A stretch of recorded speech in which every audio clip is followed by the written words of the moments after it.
tayo ngayon sa Cabanatuan City kung saan nagaganap ang isang napakalakas na bagyo. Ayon sa Pag-asa,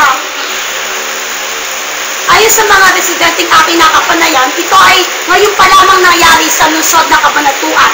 Ayon sa Pag-asa, ito ang pinakamalakas na bagyo na mararanasan ng mga Cabanatuenyo ngayong taong ito.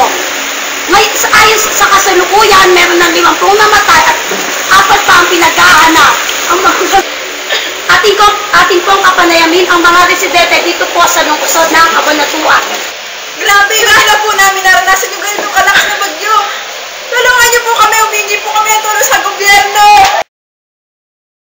Magandang araw po sa ating lahat. Nandito po tayo ngayon sa Magandang araw po sa ating lahat. Nandito po tayo ngayon sa Cabanatuan City kung saan nagaganap ang isang